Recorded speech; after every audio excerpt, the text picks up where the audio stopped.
Queridos amigos, queridas amigas da Associação Espírita Chico Xavier, mais uma vez estaremos juntos nesses momentos. Eu agradeço a oportunidade, que estão nos dando e saúdo a todos com muito carinho, com muita alegria.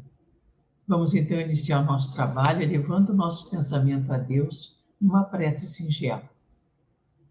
Deus, nosso Pai, aqui estamos, Senhor, nos reunindo em Teu nome. Em nome de Jesus, nosso Mestre Maior, contando com o amparo desses embaixadores de luz que representam Jesus aqui entre nós, a nos envolverem em harmonia, em paz, em serenidade, em saúde, penetrando nos nossos lares, trazendo todas essas vibrações positivas. Que a paz de Jesus permaneça em nossos corações durante o nosso trabalho. Que assim seja. Hoje nós vamos conversar justamente num assunto bem interessante, que é sobre Jesus. Jesus, o amigo certo das horas incertas. Jesus é o nosso amigo certo das horas incertas. É aquela entidade a quem nós temos que recorrer, porque ele é o nosso anjo guardião aqui do planeta Terra. Ele é o responsável pela nossa humanidade. E quando ele se aprontou para vir aqui no planeta Terra, foi muito interessante, porque ele veio pessoalmente trazer a sua mensagem de luz, nos ensinando o caminho que deveremos trilhar. E como é que ele veio? Contam os espíritos superiores que a espiritualidade maior teve imenso trabalho, o trabalho da técnica sideral, para preparar Jesus para reencarnar aqui na Terra, nessa atmosfera opressiva da Terra. Contam esses amigos que, após a vinda de Moisés e os 10 mandamentos, Jesus mais ou menos adensou o seu perispírito, provocou a autorredução vibratória, mais ou menos um período de 1000 anos, o que para nós é muito, mas que para a ideia sideral, a ideia espiritual, é pouco tempo. Mas ele então adensou o seu perispírito para vir pessoalmente trazer a mensagem de luz do seu amor. Com um grande objetivo ele tinha: libertar os homens do erro, da ignorância e nos ajudar a encontrar a felicidade. Dentro do seu evangelho de luz, ele nos deixou esse roteiro, né? E Jesus, quando esteve entre nós, há mais de 2000 anos atrás, ele foi companheiro, foi amigo, foi fiel e generoso. Ele vivia o que ensinava. Ele considerava a humanidade a sua família, como considera até hoje, como realmente nós somos uma única família, e somos a família de Jesus, né? Porque ele é o responsável pela nossa evolução. Então, Jesus, quando esteve entre nós, é interessante a gente recordar essa história, ela é emocionante. Ele veio não derrogando a lei natural, ele veio como filho biológico de Maria e de José. Claro que a sua vinda foi preparada, foi muito organizada. Espíritos luminares reencarnaram neste período até antes dele, como Maria, como José, eram espíritos já de grande elevação espiritual. Os outros companheiros que estiveram com ele, todos vieram comprometidos com essa tarefa de trazer à humanidade a boa nova, o Evangelho. E eis que Maria e José se encontram aqui na Terra para dar oportunidade a que ele reencarnasse numa família. Jesus não derrubou esta expectativa, não. Ele quis reencarnar numa família, com um pai e uma mãe. E José e Maria em Nazaré, José, um artesão, trabalhador, Maria, uma donzela linda, cheia de predicados, preparada,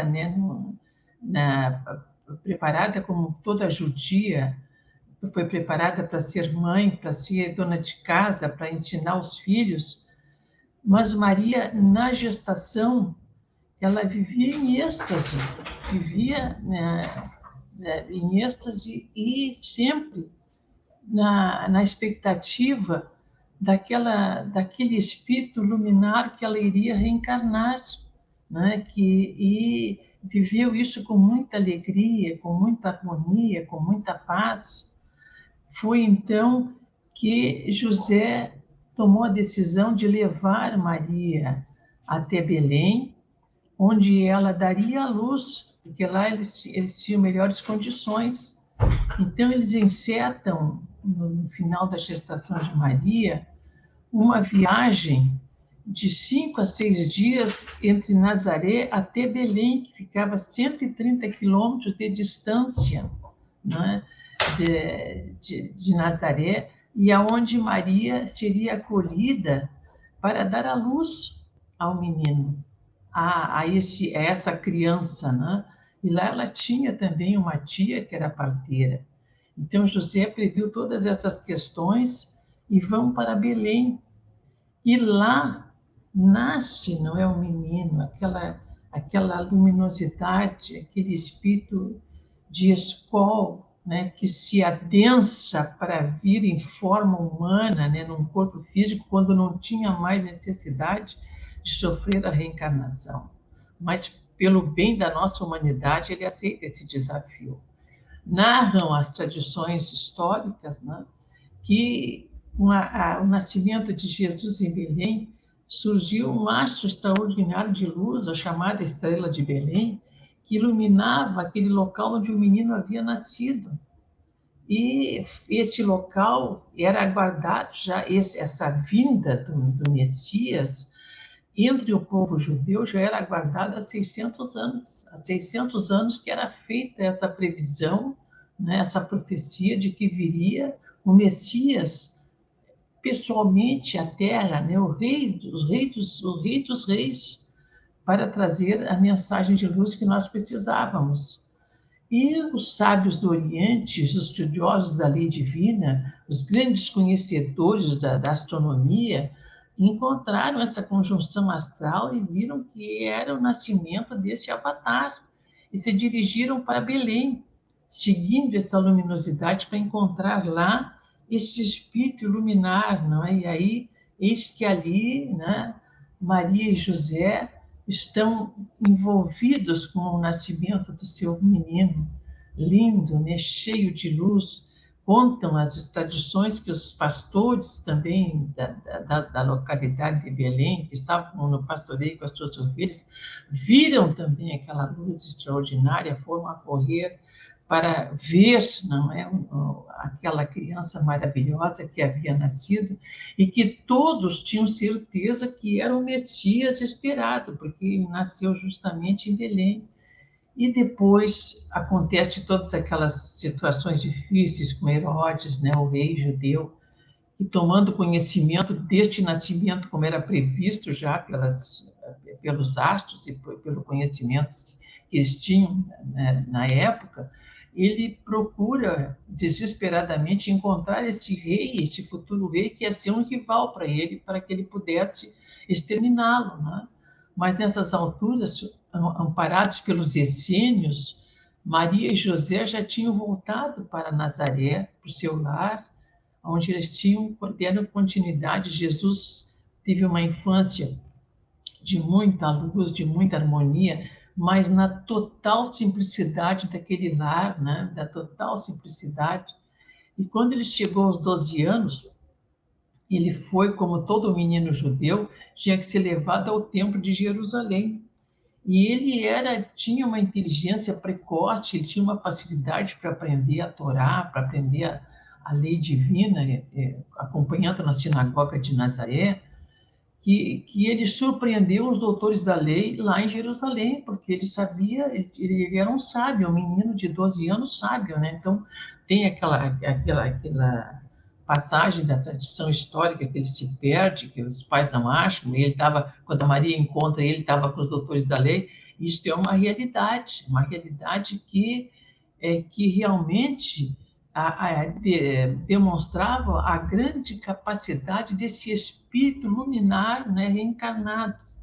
Depois ele foi crescendo, José ensina para ele o ofício de carpinteiro, a carpintaria, e ele aprende, porque todo menino, né, todo filho do sexo masculino tinha que aprender a profissão do pai. E ele aprende com muita facilidade e ajuda José na oficina e ajuda Maria a cuidar dos irmãos, que ele tinha outros irmãos também por parte de José.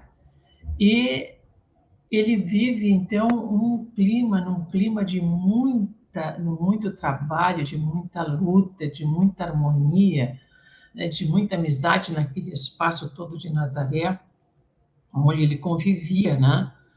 E se torna um homem, mas nunca deixou de demonstrar todo o potencial espiritual que ele trazia. E se torna um ser de muita luz, se organiza para começar a fazer o seu apostolado, né? E escolhe os 12 apóstolos, que eram espíritos também que já vinham com essa missão de ampará-lo, de ajudá-lo na transmissão dos seus ensinamentos, né? E todos ficavam encantados com aquela facilidade com que aquele jovem, né, curava, fazia todas aquelas experiências, né, de luz, de harmonia, curando cegos, surdos, leprosos, porque ele irradiava do seu corpo, ele tinha um magnetismo muito grande, né, um magnetismo pessoal que era uma substância divina. E Jesus buscava na natureza procurar se recuperar de todos os desgastes que ele tinha neste convívio com os sofredores, porque ele buscava os sofredores, ele buscava os pobres de espírito, aquelas criaturas que não tinham esperança nenhuma mais em nada, que eram explorados, né? Explorados tanto pelo poder romano, que dominava o mundo na época, que dominava a Palestina, como eram explorados pelo poder religioso dos judeus, né? Pelos rabinos, pelos doutores da lei, enfim, pela cúpula de Jerusalém, do Templo de Salomão, eles tinham que pagar dízimos e mesadas tinham que fazer ofertas, tudo tinha, para toda a atividade normal da vida, tinha ofertas a serem pagas no templo.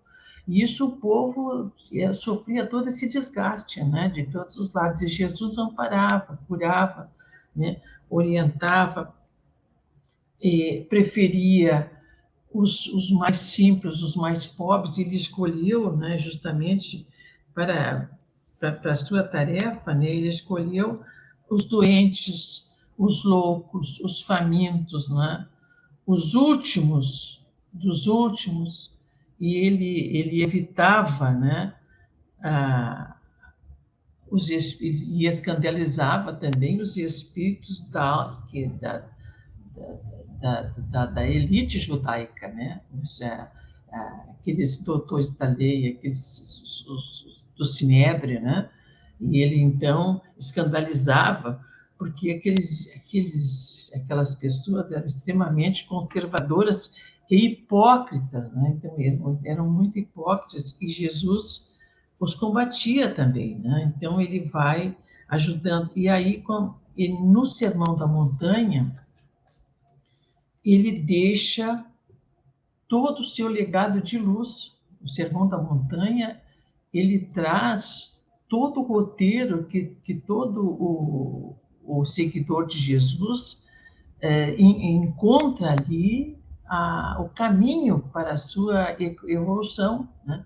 Então, o Sermão da Montanha, ele reúne ali, contam os amigos espirituais e contam também os evangelistas, os que escreveram o Evangelho, especialmente Mateus, que no momento do Sermão da Montanha, tinham mais de 5.000 pessoas ali assistindo, ouvindo aquela preleção extraordinária, né? E Jesus deixando claro que o reino de Deus não era daqui, deste mundo, que eles tinham que se preparar, e no futuro é que eles escolheriam o resultado de tanto sofrimento, de tanta esperança, de tanta luta, né, de tanta dor, de tanta injustiça, então bem-aventurados os aflitos, os sofredores, bem-aventurados os que sofriam injustiça, né? Então, ele vai prometendo ali no Sermão da Montanha qual vai ser a recompensa futura, muitas vezes do reino de Deus, né? Lá no plano espiritual. Então, ele vai deixando muito clara essa questão, né?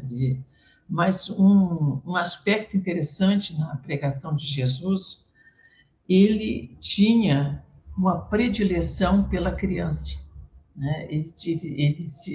Apesar de toda o seu roteiro de luz, o seu evangelho de luz é dedicado ao adulto, né? A pessoa adulta, mas ele chamava atenção para a infância.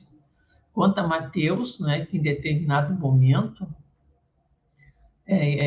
certamente um domingo pela manhã, à beira do lago de Genezaré, onde ele gostava de ministrar os seus ensinamentos, junto à natureza, porque ele se refazia, né? Ele estava ali cercado pela multidão, porque a multidão o cercava sempre, porque dele emanava muita energia boa, muita luz, muita harmonia, né? E essa luz, essa harmonia que emanava dele, asserenava as pessoas, dava coragem, superavam as suas dificuldades, e as pessoas então se aglomeravam em torno dele, e as mãezinhas traziam as crianças para que ele as abençoasse. E nessa oportunidade, os apóstolos começaram a afastar, porque a criança é barulhenta, perturba, não tem disciplina, né? Naquela sua inocência e pureza. E os apóstolos começaram a afastar as crianças e as mães. E Jesus, então, num ato, né, de firmeza, e de quase indignação, porque o mestre muitas vezes se indignava pela ignorância que demonstrávamos naquela época, né? Sobre os seus ensinos, sobre a sua luz. Ele diz: deixai vir a mim os pequeninos e não os impeçais, porque o reino dos céus é para aqueles que se lhes assemelham. Então, Jesus elege justamente essa fase da infância que nós passamos aqui na encarnação, ele elege como a fase mais importante para o aprendizado, né? Porque é com esse sentimento de pureza, de inocência, que nós temos todos quando nascemos, na primeira infância, que a gente esquece o passado, né? A gente realmente tem uma nova oportunidade, representa-se um período novo para esse ser antigo, né? De velhas encarnações, de muitas encarnações, mas é um período em que que pode haver a renovação, e é o que ele propõe aqui, né? Jesus propõe justamente a infância, que é a renovação dessa ideia, né, de que podemos aprender mais na infância. Então, Jesus traz a infância como um modelo, né, e ele abraçava e amparava as crianças e conversava, isso era normal nesse período, né? Claro que ele não foi compreendido, ele não foi aceito, ele foi crucificado, julgado, né, às pressas, e imposta aquela... Mas nós vamos ver por quê. Nós vamos ver por quê. Mas ele deixa claro, né, lá em João, em Mateus, né, ele fala do jugo leve. E ele nos diz o seguinte: por isso que a nossa conversa é Jesus, o amigo certo das horas incertas. Este é o amigo que nós temos que contar sempre, porque ele é o nosso mentor maior, né, o responsável pela nossa evolução. E vejamos o que ele nos diz e que Mateus registrou, né? Vinde a mim, todos vós que estáis aflitos e sobrecarregados, e eu vos aliviarei. E quem de nós, meus irmãos, não está, nos dias de hoje, aflito e sobrecarregado, né? É uma questão que nós temos que fazer para nós mesmos, né?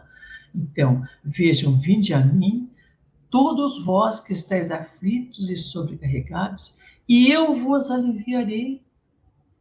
Nós precisamos vir a Jesus. Há 2000 anos ele esteve presente pessoalmente, mas ele continua presente sempre, porque a sua aura de luz envolve o nosso planeta, né? Agora nós precisamos tomar a nossa decisão pessoal de fazer a sintonia com ele, né?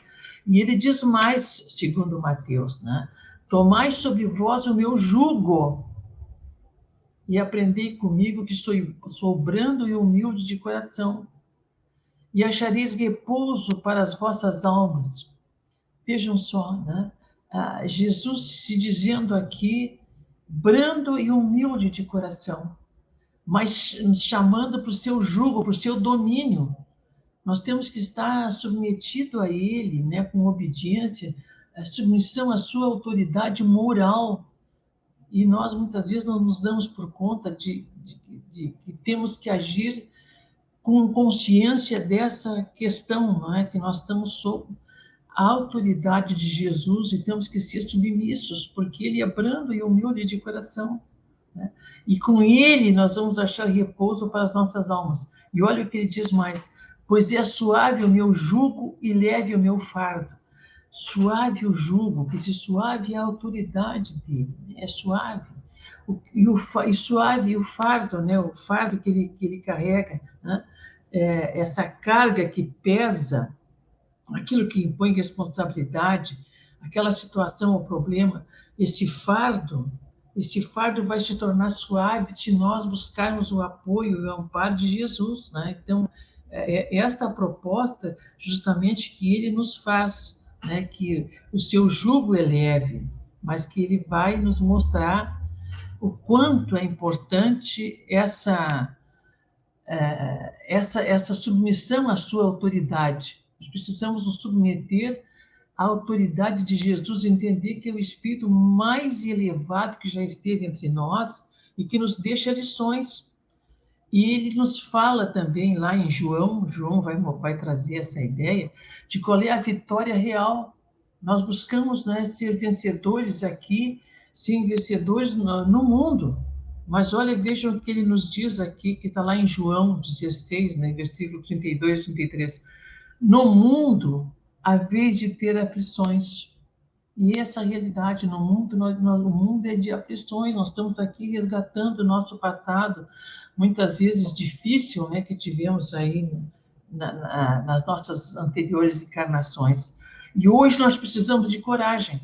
E olha o que ele diz: eu venci o mundo. Eu venci o mundo, apesar de aparentemente ele ter sido vencido, né? Ter sido julgado abruptamente, condenado, crucificado, né? Espoliado em todos os sentidos. Ele diz que eu venci o mundo. Ele não diz assim, eu venci no mundo. Nós buscamos vencer no mundo. Nós não estamos buscando vencer o mundo como Jesus fez, né? E ele nos mostra que ele é o caminho, eu sou o caminho, a verdade e a vida. Ninguém vem ao Pai senão por mim. Então, Jesus é o caminho. Jesus é este amigo certo das horas incertas que nos mostra o roteiro, que nos mostra o caminho, que nos acalma, que nos dá serenidade, né? E os evangelistas, os apóstolos em si, incluindo os evangelistas, questionavam muito, muito o mestre. Quando é que ia chegar o reino de Deus? Quando é que ia se estabelecer? Porque Jesus começou a falar que ele ia voltar, né? Que estava chegando a hora dele voltar, que os apóstolos iam seguir sem ele, mas que ele estaria amparando. E ele, quando ele fala que há muitas moradas na casa de meu pai, e eles ficavam muito preocupados, porque eles achavam que o reino de Deus ia se estabelecer na terra com a presença dele, física, né? E não era, né? Tem que dar o tempo, né, para chegar. E eles então questionavam. E aí nós vamos encontrar lá no livro Quando Voltar a Primavera, da Amélia Rodrigues, que ditou para o Divaldo, em que ele fala para os apóstolos, questionando sobre o reino de Deus, quando é que vai chegar o dia, né, desse reino de Deus. E hoje nós estamos tanto falando na era de regeneração, esperando esse dia acontecer, né? E Jesus, então, diz para os apóstolos, né? Chegará o dia em que o evangelho penetrará os lares com a pureza sublime da verdade. Olha o lar, olha que ele veio num lar, ele veio numa família, a importância do lar, né? Então chegará o dia em que o evangelho penetrará os lares com a pureza sublime da verdade. Os homens se reunirão em família, na intimidade da oração e do diálogo feliz. A reunião na família, né? A reunião no lar, no templo do lar. Continua o mestre. Para tal cometimento, legiões de trabalhadores invisíveis operarão em meu nome. Para que isso aconteça, né? Uma legião imensa, nesses 2000 anos, está atendendo, está nos atendendo na Terra, né? Esses trabalhadores invisíveis operarão em nome de Jesus, infatigavelmente. Não tenhamos pressa. A obra do amor é lenta, mas segura. Então, Jesus aqui refere-se, nessa passagem de conversa com os apóstolos há 2000 anos atrás, ele se refere na importância do lar, na importância da família, que é no recesso do lar que o reino de Deus vai se estabelecer. E o lar, nós do movimento espírita temos o hábito do evangelho no lar, que é uma coisa extraordinária, né? Um momento da semana, no dia da semana em que as pessoas se reúnem para fazer o evangelho. Joana de Ângeles explica que, neste momento, o lar se abre para um canal de luz e espíritos luminares adentram no nosso lar. Adentram no nosso lar porque os espíritos superiores estão com dificuldade de acessar essa crosta terrestre de vibrações muito negativas que nós ainda estamos vivendo. Mas quando um lar se reúne para orar, para ler uma parte do Evangelho, para discutir um tema elevado, para conversar harmonicamente, com fraternidade, né? Neste momento, abre-se esse canal e esses espíritos luminares vêm até a Terra, penetrando num lar e se expandindo naquele lar, na direção de outros lares, de hospitais, de presídios, enfim, né? E amparando a criança necessitada, o morador de rua. Eles vêm através do lar que abriu, né, esse espaço espiritual, essa janela espiritual. É como se Jesus estivesse adentrando. Então, Jesus explica isso há 2000 anos atrás para os apóstolos, que chegará o dia, né, em que o evangelho vai penetrar nos lares, né, com a pureza da verdade, da beleza, né, e as pessoas vão, então, na família, é que vai acontecer este momento tão esperado, né, e Jesus nos amparando, Jesus, aquele amigo certo, da hora incerta, na hora do evangelho, através dos seus embaixadores de luz, ele se faz presente, né, no lar de cada um de nós, né? Então, a mensagem da Boa Nova é um refrigério para o sofrimento, é um refrigério. Ela traz esperança, ela traz certeza sobre o reino de Deus, né? Ela traz certeza sobre esse reino de Deus que espera os aflitos, os infelizes, os pobres, os enfermos. Nós precisamos ter fé, ter esperança, né? Porque o Evangelho é uma mensagem de esperança e de certeza, né? Que dias melhores nós vamos atingir. Muitas vezes não será aqui, nessa experiência física, né? Será na espiritualidade ou numa outra experiência reencarnatória, enfim. Mas todo o Evangelho de Jesus é um Evangelho rico de otimismo. Em todo o Evangelho, em toda a lição do Mestre, o bem deve prevalecer em todos os aspectos. Então, esse é o desafio, o bem prevalecendo em todos os aspectos, né?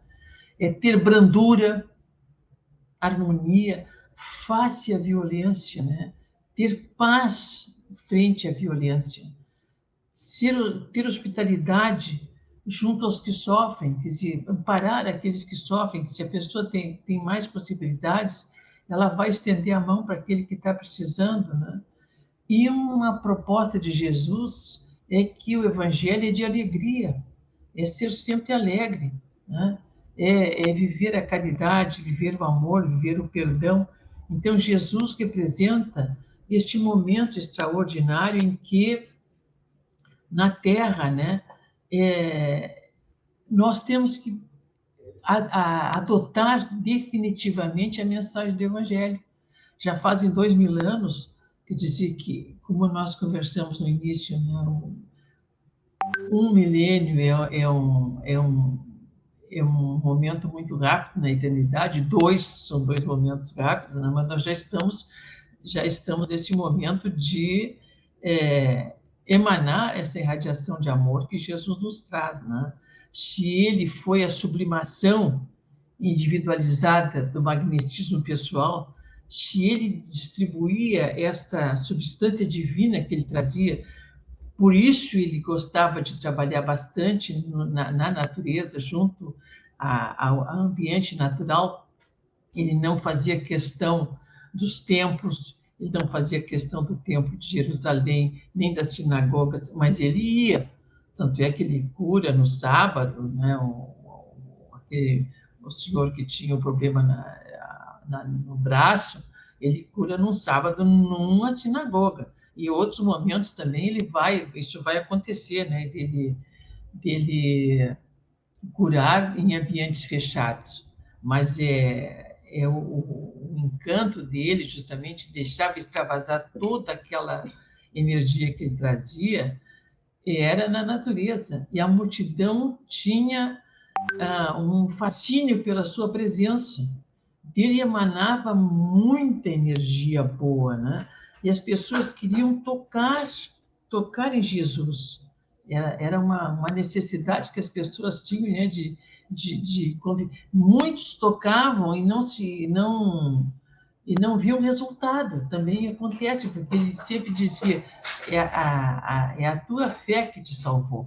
Quando ele ia curar, ele curava, e ele dizia que era a fé daquela pessoa que tinha curado. Outro ele não conseguiu curar, provavelmente, né?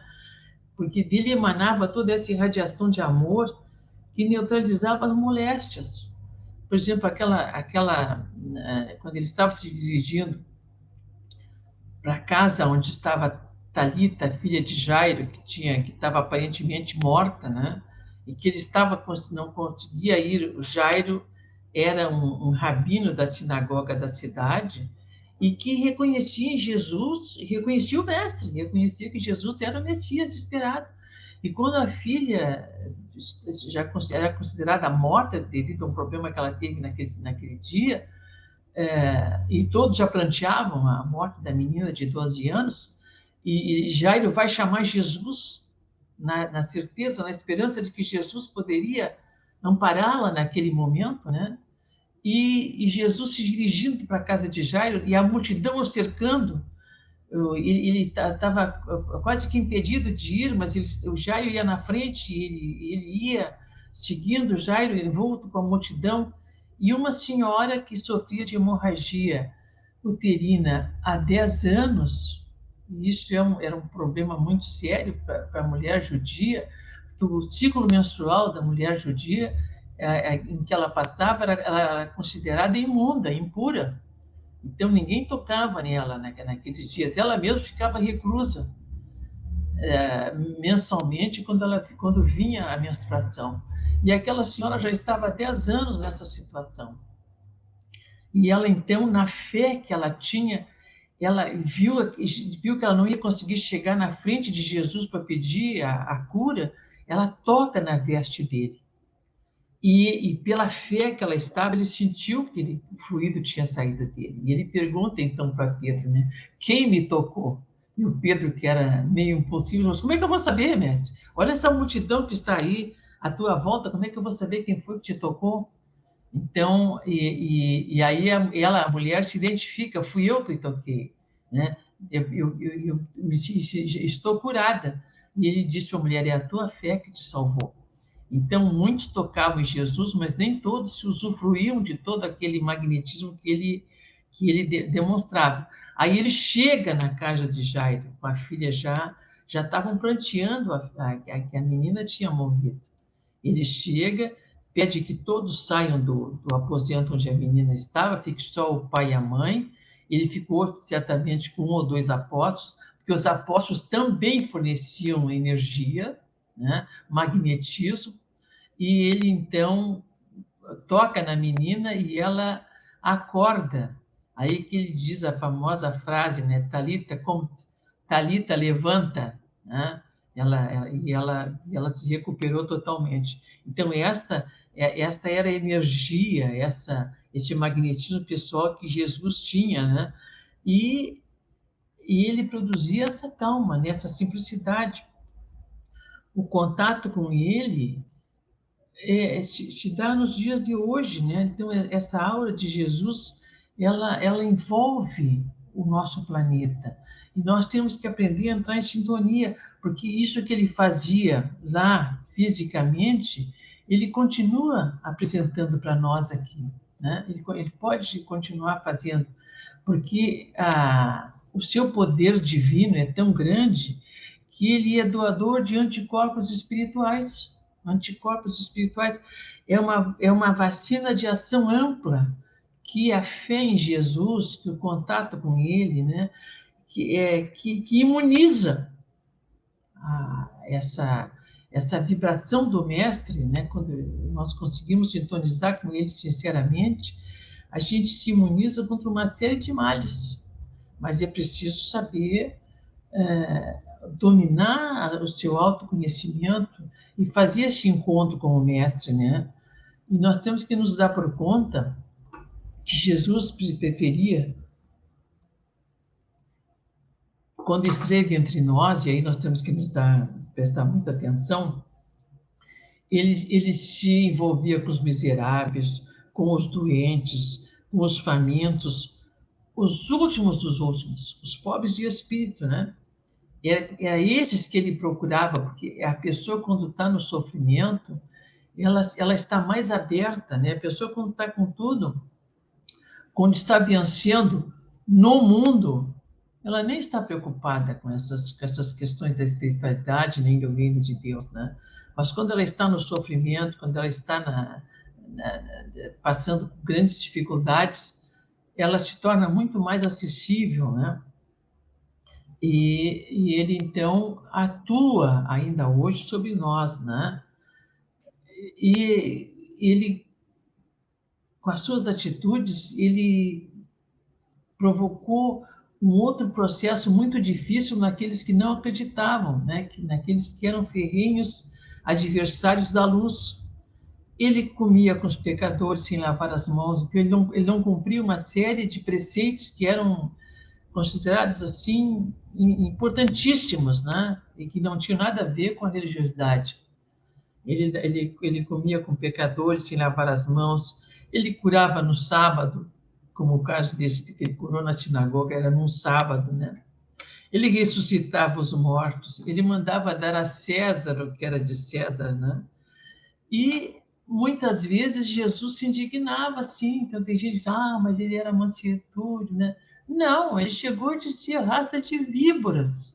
Até quando vos suportarei? Quer dizer, quando a pessoa é tão hipócrita, tão falsa, tão mentirosa, e apresenta uma face falsa, né, de virtudes falsas, ele não suportava também. Tanto é que ele derrubou os campistas lá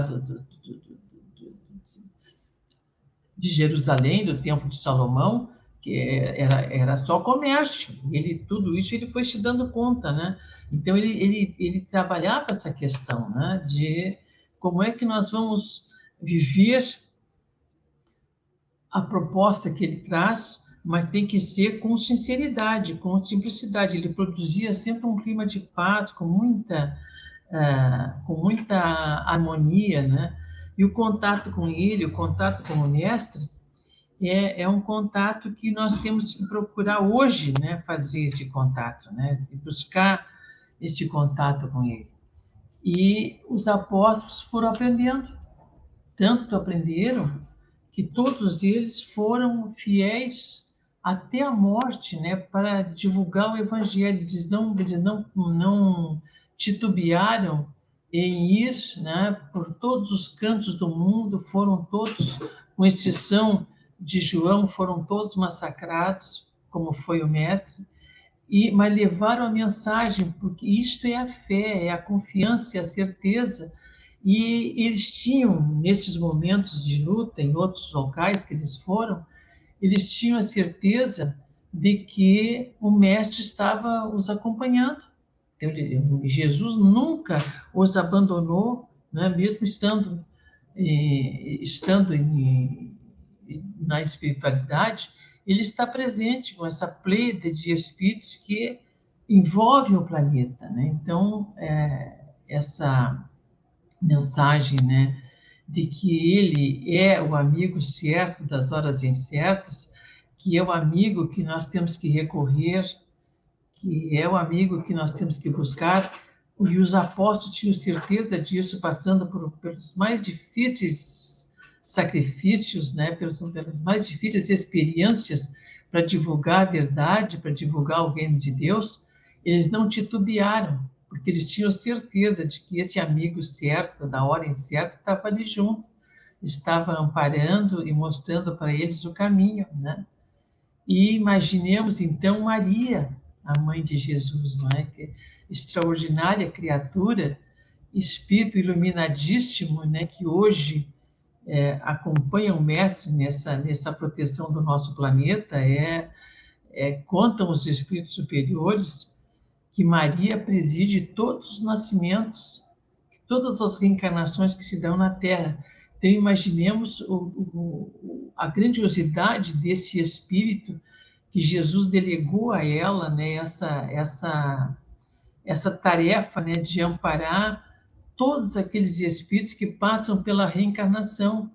E muitas vezes a gente não se dá conta, né, de que nós temos toda esse amparo da espiritualidade, e a gente sofre e se desespera sem se dar conta de que o mestre realmente está atento a nós, não é? O seu jugo é leve, a, a sua autoridade é leve, o seu jugo é leve e nos ajuda. E a gente lembra, né, que, infelizmente, Jesus é pouco lembrado, né? Nessa época de Natal, Jesus é substituído nos nossos lares, nas nossas casas, pelo Papai Noel, pela ceia de Natal, pelo peru, pela ceia lauta, pela comilança, pela beberagem, pelos presentes, né? Então, esse momento, claro que tem que haver fraternidade, é um momento de muita luz, de muita harmonia, que todo ano é esperado, né? Este momento entre nós, mas que nós transformamos num momento muito materialista, né? De muitas coisas que não têm valor, e muita gente sofrendo. Tem gente que passa essa data de Natal com sofrimento, porque não tem aquilo que acharia que devia ter. No entretanto, não são as coisas materiais que são importantes, mas é a vibração, é o momento de luz, é o momento de conexão com esse espírito extraordinário. E mesmo na Páscoa, né, quando Jesus prova, né, que a morte não existe, foi o último ensinamento mais profundo que ele deixou, né, que a vida, que a morte é uma passagem para outra vida, né, para a verdadeira vida que é espiritual, quando ele volta radiante no terceiro dia, né, que é a Páscoa, quer dizer, que o termo judaico que explica a passagem, né, a passagem dessa vida física para a vida espiritual. A Páscoa também, entre nós, até cristãos, né, ela perdeu o verdadeiro sentido que é, e aí então tem o coelhinho, tem o ovo da Páscoa, com toda uma simbologia que a gente vai trabalhando isso, né, com as crianças, mas se perdeu o verdadeiro sentido. Então nós precisamos nos voltar para o verdadeiro sentido dos ensinos de Jesus, da sua vinda, né, entre nós, o verdadeiro sentido do Natal, da Páscoa, de todos os ensinamentos que ele nos deixou. E o Natal, na verdade, é uma comemoração que nós devemos de fazer todos os dias, porque Jesus nasce em nossos corações todos os dias, né? Ele vem nessa singeleza, nessa pureza, como ele mesmo diz, né? Nós vimos lá no início, né? Que ele vai dizer: deixai vir a mim, vinde a mim todos vós que estáis aflitos e sobrecarregados, e eu vos aliviarei. Essa é a proposta que o Mestre nos faz, né? Essa é a proposta. E vinde a mim, quer dizer, nós temos que ir até Ele, né? E pela nossa vontade, pela nossa prece, né? Pela nossa fé, e encontrar nele o abrigo que nós precisamos. É o Mestre que vai nos dar essa proteção. E quando a gente encontra, né, esse apoio dele, as vicissitudes da vida, as aflições se tornam muito mais leves, né, mais fáceis de serem carregadas, de serem suportadas, e a gente percebe o outro sentido que a vida tem. Então, esta é a proposta, né, de nós conversarmos sobre Jesus, o nosso amigo certo das horas incertas. Muito obrigada pela atenção.